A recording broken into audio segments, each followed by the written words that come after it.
Welcome to the Flip Flop Family podcast. My name is Benjamin. And I'm Xylene. It's great to be here.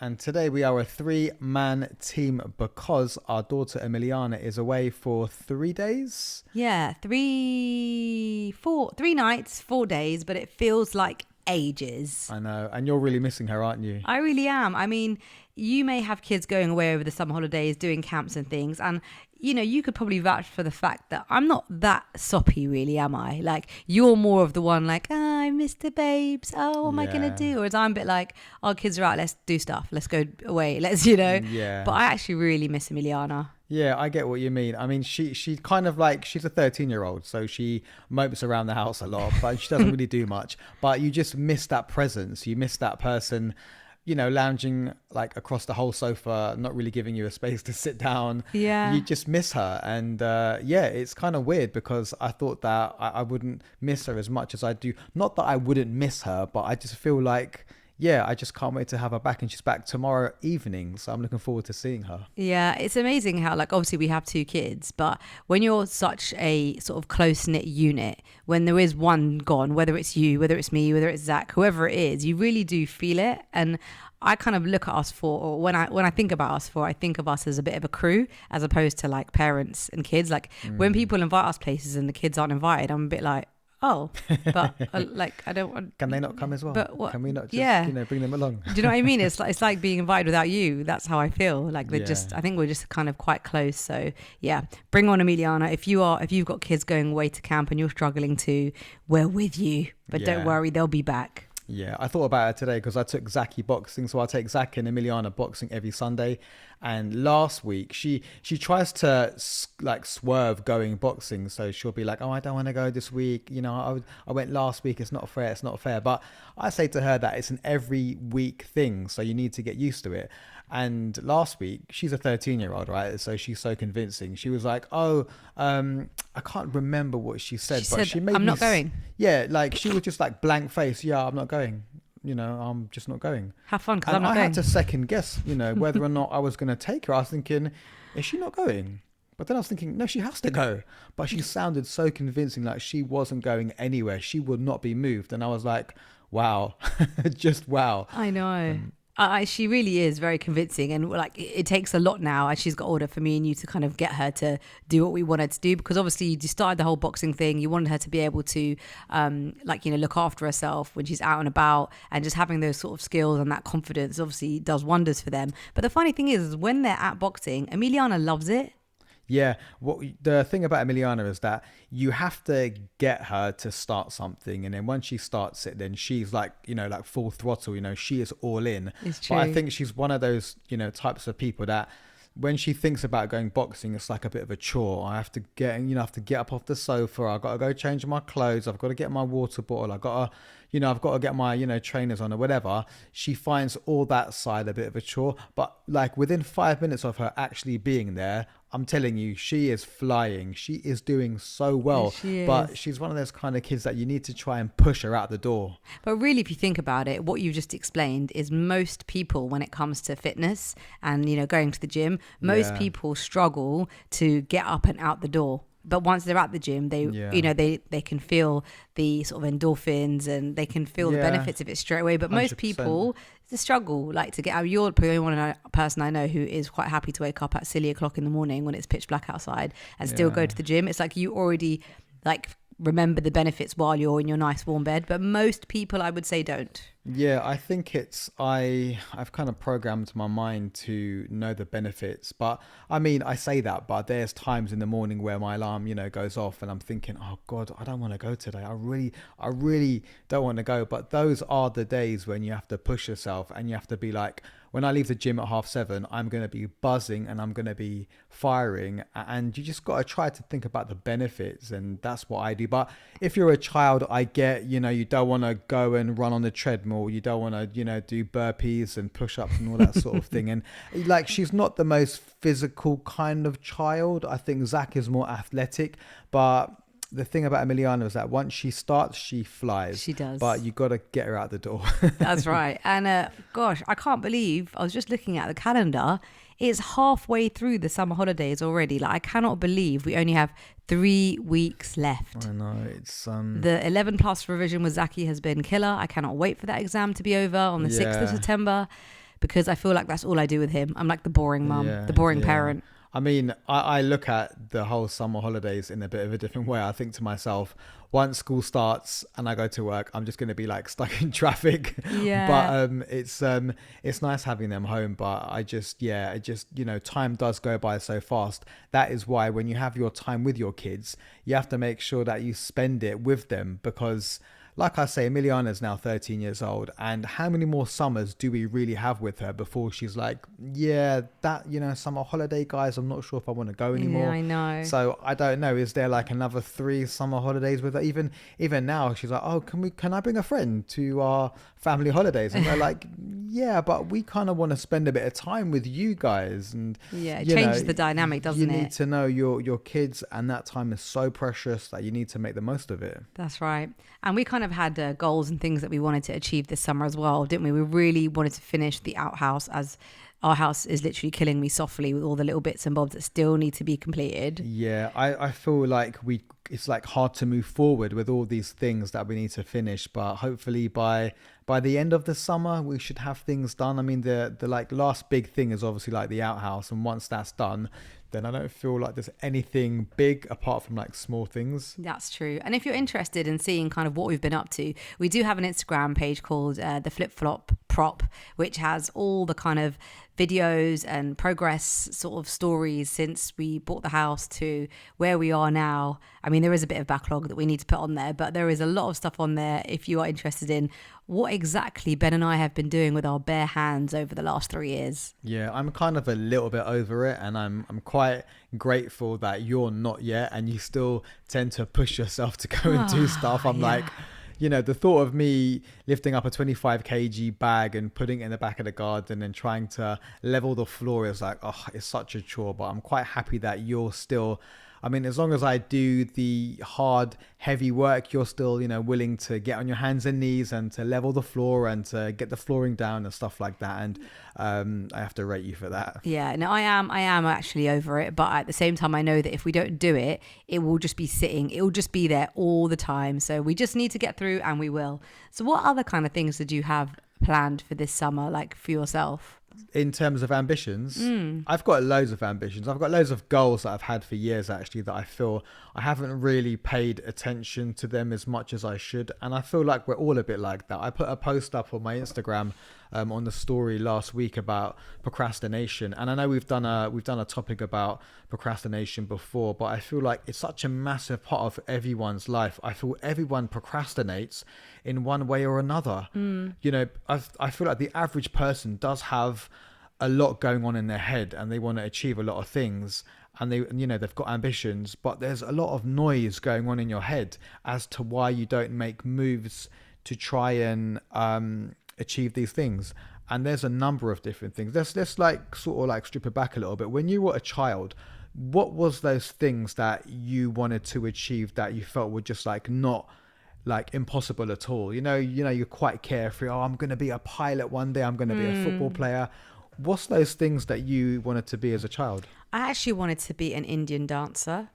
What? And an Indian actress. I did. I love that I don't know these things I about know. you. It just came to me when you asked me. But obviously when I was younger, like both parents used to watch Bollywood movies, and I just like loved this actor called Amitabh Bachchan. And I just remember... Everyone loves him. I know, but I just mean if there are any non-Bollywood watchers out there who don't know, I just wanted to let them know. But yeah, he was sort of the big... he probably still is really one of the biggest actors out there in the Bollywood scene.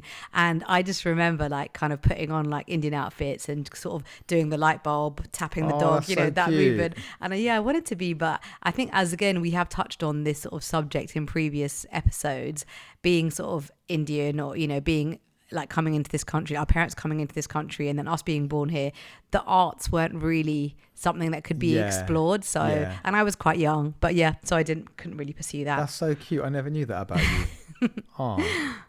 How about you? So I had a number of different dreams. I I wanted to be an airline pilot. I know it's quite random, but I never knew that. Yeah, I wanted to fly a plane.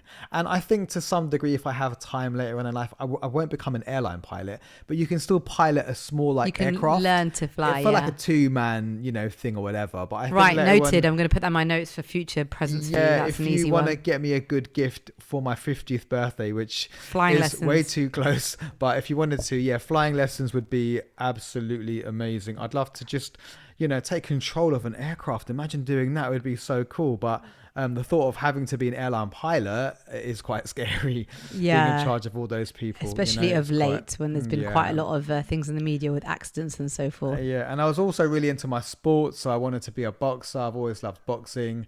And my But you were a football as boxer, well. though. Yeah, I boxed for a little while. Really enjoyed it as a kid growing up. But yeah, just didn't really see it through. I think when you want to be a boxer, you have to have the guidance and support of your parents, because you can't really be out on a Friday night with your friends and go barring and clubbing and drinking alcohol and getting drunk and stuff like that. You need to be up on Saturday morning running and doing burpees and and training, and it takes a lot out of you. You've got to sacrifice a lot if you want to be a fighter. So yeah, I just didn't really have that, which is a real shame. I didn't get that support, but anyway, I'm quite happy with how things have turned out. But yeah, I feel touching on procrastination, I feel like a lot of people do that, and there's a number of reasons why they do that, and yeah, there's you've got the fear of actually failing. So people want to start something, but they feel like, God, if I fail, I'm going to be really embarrassed about this, and how am I going to show face? And I think it's quite sad, because you have to live your life. But it is very normal. I definitely think that fear of failing, and especially I think in this day and age where we're such huge sharers, no one does anything without really everybody else knowing, if you are one of those social media people. Yeah. So if you put yourself out there and you sort of say, right, I'm gonna, for example, with the house, we decided to kind of create an Instagram page, and we shared what we were doing with our house, doing our renovation. And if it went pear-shaped and we didn't manage to finish it, then would we have felt No, I don't think I'd feel bad about that, because I feel like when you fail, there are lessons learned in that. If we look at you and me, we've kind of started a couple of businesses before, and they've not quite worked out, but I don't feel embarrassed about that. I actually feel like we learned a lot from that experience, and I know for a fact that people that own businesses had to start off like that. They've had to fail to learn how to actually make a business work in the future. Yeah. So I really feel sad when people don't start something because they're afraid of what people are going to think if it doesn't actually work out. Definitely. Because you may be older and you may look back and be like, oh God, you know what? I'm 80 years old now, and I really just wish I started that one thing. Even if it failed, at least I would know that I tried. Yeah, but I think the other aspect of that, Ben, isn't just the fact that it might fail.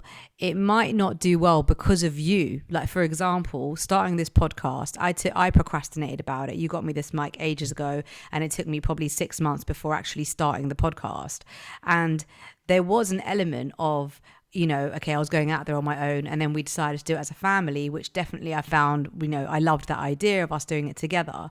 But then there is also what if, not I lose interest, but what if you don't, like you said, life takes over, and then you don't have the time to post every week, and you've committed to this, we've committed this podcast to release new episodes every single week. And what if, for whatever reason, you'll get ill one week, or you have to do other things and you don't get around to it, then you failed because of you, not because of circumstances, and that's even harder. Yeah, but I feel time can never be an excuse, because if you're watching any TV at any point, then you're not really putting your priorities first. So people say, oh, I haven't got no time to do this or do that. But if you're watching TV, if you're wasting time scrolling on social media, you have time, but you're not using your time for the right things. So I never ever accept it when people say, oh, I don't have time, because we all have time. There's so much time in the week, in the day, that you can try and find that window where you're doing something that isn't really that important. And you can try and do what you want to do in life with that time. If you spend half an hour a day trying to pursue something, Half an hour a day from Monday to Friday, that's 2.5 hours in the week. In the month, that's 10 hours. Yeah. If you worked on something solidly for 10 hours, you would get somewhere with that. It's true. But I love the people way don't you see break that down, actually, Ben. That's just like, it's so important. Even if you did only allocate, like with Emiliana with her piano, like we were like, right, you just got 15 minutes a day. And you used to do that. You used to be like, right, 15 minutes a day every day. And you used to add up in the week. But like, this is how long you're spending. It's not actually, if you look at how many hours there are in a week, this isn't a lot of time. But if you just dedicate that bit of time, you will improve and you will get better. You know, half an hour is not that long, is it? And, you know, I'm being quite conservative. If you spent an hour a day, that would be like double the time then. Yeah, no, you're so right. You're so right. But I mean, I think with instruments and things like that, you can spend 15 minutes, 30 minutes. But when it comes to things like podcasting or even like with your videos, you know, like you've got a lot that you want to put out there and you've been putting out a couple of videos. That all takes time as well. It's not just 50 minutes, not just 30 minutes. But if you want to achieve something and you have that ambition, then like you said, you've got to put the time behind it or it's not going to happen. Yeah, exactly. So I would say whatever you want to do in life, whether you're in your 30s, 40s, 50s, 60s, however old you are, just remember it's not too late to start now. You can start right now, today. All you need to do is be accountable and find some time. So a few tips I would say is, first of all, take accountability. Stop making excuses. I don't have the time. I haven't got the energy. I haven't got the money. You have to find the time. Like I say, half an hour a day, it's not that much really, is it? No. And if you can just put that away, you know, if you watch a movie on average is about an hour and a half, you know, 2 hours. If you just only spend that half an hour doing what you want to do in life, within a couple of months' time, that could amount to like 40 hours of actual work. You're telling me if you worked for, 40 hours solidly on a, project, you wouldn't actually get anywhere. No. You would. Yeah, of course you'd be you would. flying. Yeah. And you'd actually be, so surprised. So I would say just allocate the time and get it done. And it also helps if you've got an accountability buddy. So if you know someone else that is quite ambitious, you both kind of link up and you connect and you check in on each other and be like, so how's your thing going? It's going well. Yeah, I'm doing this, I'm doing that. Oh, how is your thing going? Yeah, it's going really well. If you're accountable to someone, it kind of helps you to push you along a little bit as well. So find an accountability buddy. I haven't told you, but you're my accountability buddy. Well, you should know that you're my accountability buddy from the last time we talked about this and me doing my squats, but you haven't pushed me, babe, to do my squats every day. I mean, it's not me pushing you. You have to push yourself as well. Oh, okay. Yeah, I can't be your drill sergeant. You'd love to be my drill sergeant. Don't lie. So just to close the book on procrastination, whatever you want to do it now. It's not too late. Make time and hold yourself accountable. Well said, Benjamin. Thank you. And I think that we all need that little kick, that little push every so often to sort of write down, remember the things that we want to do and achieve them. Recently I've been feeling like, I know we talk about this third child all the time, but recently I've been having a lot of regret for like not having a third child. It's not too late. Well, this is it, you see. I mean, I really regret like not coming back from traveling and just having another baby, because if we did, Zach would have only been 4 when we had the baby, so they would have been 5, 6 by now, and that would have just been absolutely perfect. But I remember at that time, like you talking about it, me being like, oh my days, I can't have a baby right now. Zach's literally like started school now, which means I'd have to go all the way from the beginning. And I remember I kept saying that. And then when I look back now, even at pictures, like we've got pictures on our fridge from our kids 1 year ago, they look so much younger than they do now. And then I think, oh God, maybe we should have done it last year. Then they would have been 1 by now. Like you just keep you can keep thinking about, obviously I'm giving that example about having a child, but it's the same thing with this whole ambition thing that you're talking about. If you have ambition and there's something that you want to do, it's never too late, because every time you didn't do it, you do it the year later. You could have then been doing it for a year. So it doesn't matter, like you said, how old you are. Just get started. And like there's that old saying that like there's never the right time. No. But you'll make it happen. Like, you know, if you have a baby, it's always like, oh, I shouldn't have one now because my job's not too good at the moment, or, you know, I'm, you know, too busy doing stuff. But if you just have the baby, you'll find a way to make it work. It's true. If you want to start like a business, you'll find a way to make it work. Just like start now. That's my advice. Just, you know, all those things you want to do, it's not too late. Stop procrastinating, stop overwhelming yourself, and stop overthinking things, and start today. Love it. So back to it being only 3 weeks left until school starts. We have still been looking for fun things to do with the kids, as we didn't end up going abroad over the summer. We are doing a little trip to Bournemouth, which I'm really looking forward to, and really hoping that the weather holds out, as our last sort of staycation we did back in April to Cornwall was a complete and utter washout. But hopefully Bournemouth will still be lovely. So yesterday we took Zach to a place in Covent Garden called Spy Games. They were really kind to give us some tickets to attend, and we went to check it out, and Zach had an amazing time. We also had fun. It was like 50 minutes of games. Do you want to explain like what it was, if you've got a kid that's a gamer or into kind of like panic rooms or strategy, or just a group activity, I think? Yeah, so there's a number of different rooms that you go into, and you can only go in there when the room is empty. So if there's already somebody inside the room, then you get given a wristband when you enter, and then that wristband will allow you to get into the queue of that games room. And then you kind of go into the room. Then outside the room will be a screen, and it will explain to you how to play the game. So for example, there might be a game where there's a number of different lights on the floor, and you need to kick a light almost. It's not a light that is a physical light that you kick, but it's kind of like built into the floor, and you kick a light, and you have to work out how to break down like certain shapes. And so it can be quite a mental thing. But there's about 9 different rooms like that, and it's it's a lot of fun.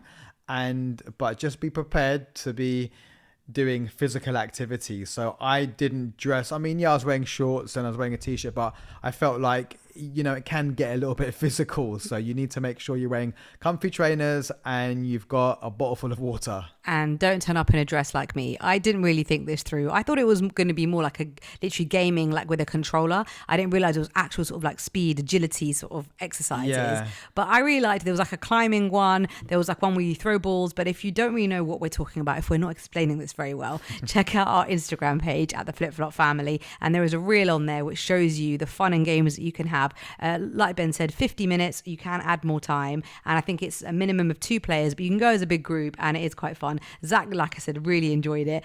I think we weren't prepared and we were a bit like knackered after like 30 minutes because it's just go. But it is fun. It's something different and great to do on a rainy day, especially because it is indoors. It's indoors, And Covent Garden is just a great place. So then we sort of went for lunch, went to Dishum for lunch, and then we just sort of had a little soiree around Covent Garden. And it's just nice, isn't it, being in London, like just doing stuff. And it's nice in the sunshine. I love being in London town, especially on a nice hot sunny day. And after we went to Spy Games, we went to Dishum, like as I mentioned. And I've got to say, if you ever are in Covent Garden and you want a place to go and eat, you've got to check out Dishum, which is like an Indian, very kind of old school Indian restaurant. And I would say the Keema Pao, which is spelled P-A-U, right? Yep. The Keema Pao. It's like mince that's got a little bit of spice to it, and it's served alongside some onion and the brioche buns. And the brioche buns, which are lovely and light and soft. And you put the keema, which is the mince, on the buns and you have them. And it is so, so tasty. So I think every time we go there, we always get that, don't we? Yeah, we do. And Zach really enjoyed it as well. And if you do want to make that, actually, it is on our Flip Flop Family Kitchen Instagram page, because we do make our version. Yeah. And that's definitely your dish of the week for Dishum, isn't it? Yeah, 100%. With the summer holidays, I'm finding that the kids eat so much. They're at home obviously way more than they normally are, and breakfasts seem to be my issue because our kids they don't really eat breakfast during school time. Zach has a little bit. Emiliana's just not a breakfast person at all during school, but obviously in the holidays everybody wants to eat, and Emiliana doesn't like eggs, which is so difficult. I don't know when then she went off eggs. I'm not sure when it happened, but I feel like eggs are such a great breakfast option. And so I've been really enjoying your overnight oats. So overnight oats are great. It's a great way to kind of just prepare for a healthy breakfast in the morning. If you want to prepare them, I think I've actually got on my Instagram page somewhere, if you scroll down on the Flip Flop Family or the Flip Flop Family kitchen page, there is a video there that will explain how to make overnight oats. But I do one called the cheesecake one, carrot cake. Minnie carrot loves that cake one, which sounds like it's a bit naughty, but actually it's not, and it tastes so good. So check it out on the Flip Flop Family kitchen page, and all will be revealed there. I just can't believe how creamy overnight oats are. Like they are very desserty, aren't they? Like when I have it, I think to myself, this can't be good. Yeah, I think it's because overnight the oats open up and they kind of mix with the carrot, and then you can put a little tiny bit of like maple syrup to give it just a bit of sweetness if you're feeling a bit cheeky. But yeah, once you mix it all up, it tastes amazing. So a great healthy breakfast for the kids. And also you've been doing your shots, which is amazing immune boosters for the children, especially if they're not a fan of having their vitamins. This is really good. Yeah, this is great. So I do little shots in a little glass bottle that me and Zach do on a regular basis. So every morning when the kids wake up, they have a shot. It's full of ginger, turmeric, green apple, and there's another ingredient in it. I think it's something else, but it's yeah, you can check it out on our page as well. But yeah, a great shot. It takes about 10 minutes to make, and it will last a whole week. So if I were you, I would get those shots in as well. And if you are struggling with the grocery shopping at the moment because the children are eating so much and you feel like they're just eating out of house and home and you are constantly doing a grocery shop, you are going to love this savvy tip. You have to download trolley.co.uk. It's an app that you can have on your phone. And the best thing about it is you can just scan the things that you normally buy in the grocery shop, and it will tell you the cheapest place to buy it. So it's a purple icon and it has a white T on it. You can either search the item that you want, for example, Weetabix, or you can just scan the barcode and it will just tell you, like Asda, Tesco, Waitrose, Sainsbury's, wherever. It will show you the cheapest place, and it will also tell you if there is a deal on, like a 3 for 2 or a 3 for 5 or anything like that. So if you are struggling this summer and you feel like all your money is going on groceries, check it out. It's called trolley.co.uk. What have you been listening to this week, Ben? So my song of the week is by a random band, which a random name is called Men I Trust, and the song is called Show Me How. I love Spotify because it kind of, if you like a song, you can go into a section that says I think something about radio songs, which kind of brings up another list of songs similar to what you're listening to, and I found it that way. So check it out. It is Show Me How by Men I Trust. And remember, all the songs that we mention on our podcast can be found on Spotify and on Apple Music. We have a playlist called the Flip Flop Family Podcast Song of the Week. It's been absolutely wonderful talking to you as always today. I'm Xylene. I'm Benjamin. And remember that we have tons of episodes. If you'd like to check them out, remember to click the like button. Do send us a comment or interact with us on our Instagram page, the Flip Flop Family. For now, we'll see you next week. Bye. Bye.